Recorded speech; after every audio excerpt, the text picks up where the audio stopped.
All right, let's talk about one of the most powerful and maybe one of the most misunderstood concepts in all of programming, pointers. You know, they have this reputation for being kind of tricky, but honestly, they're the key to unlocking a whole new level of control and efficiency in your code. So stick with me, and we're going to break this down together. Have you ever been playing a video game and just wondered, how does it do that? How does it create this massive, unpredictable world right in front of your eyes? How can it just, spawn a dozen enemies out of nowhere or build a giant castle on the fly, reacting to every single thing you do? Well, the secret ingredient behind all that magic has a lot to do with the concept we're about to unpack. So, to really get why pointers are such a big deal, we first need to understand the problem they were designed to solve. Imagine your program's running, and all of a sudden it needs more memory. But how much more? It has no way of knowing ahead of time. This is the exact kind of challenge pointers were built to conquer. Let's try an analogy. Think of your computer's memory like a super long hallway that's just lined with storage lockers. Now, when you create a simple variable, you're basically claiming one specific locker and you put your data inside. This is perfect if you know exactly how many lockers you're going to need from the get-go. But what if you don't? And that is where pointers come in. A normal variable is this stuff you put inside the locker. A pointer is completely different. It's not the stuff itself, it's the master key. See, it doesn't hold your data, it holds the location of your data. It tells you exactly which locker you need to open. So let's look at them side by side.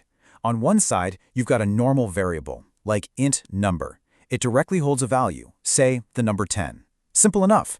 But on the other side, you have a pointer, which we mark with that little asterisk, that little star. It doesn't hold the number 10. Nope. It holds the memory address, the locker number, where that 10 is actually being stored. So, if we want to get all textbook about it, what's the definition? A pointer is simply a variable that stores a memory address. That's it. As one of our sources puts it, you can just think of them as address variables because their entire job is to keep track of where other pieces of data live in memory. Okay, so if a pointer is a key, how do we actually use it? Well, it really boils down to two fundamental operations, and they're kind of like two sides of the same coin. First, you've got the ampersand, which is the address of operator. Think of it like a scanner that tells you a locker's number. Then, you've got the asterisk, the dereferencing operator. This is the key itself. You use it on a pointer to unlock the locker and get whatever value is hiding inside. So one finds the address, the other gets the contents. Let's make this super concrete. Here we have a variable, a, which holds the value 10. And it just happens to live at memory address 5000. Now, look at our pointer, p. What's its value? It's not 10. Its value is 5000, the address of a. Now, the pointer p has its own address, of course, but its entire purpose in life is to hold the address of a. Now let's see how this all looks in a bit of code, step by step. First, we create our variable a and our pointer p. Easy. Second, we use that ampersand to get the address of a and we store it in p. Now p is officially pointing to a. And this brings us to the magic moment in step 4. When we use that asterisk on p, we're basically saying, hey, go to the address that p is holding, open that locker, and give me the value inside. And boom, the value is 10. Okay, so we know what pointers are, and we've seen how they work. But why bother with all this? I mean, what's the point? Well, it's because this seemingly simple idea of pointing to a location, it unlocks some of the most powerful abilities in all of programming.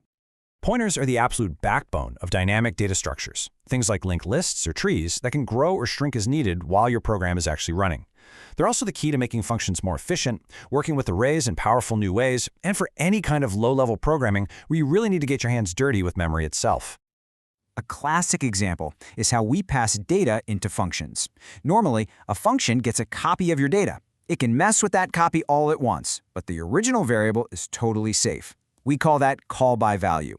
But with call by reference, you don't send a copy. You send a pointer, the address.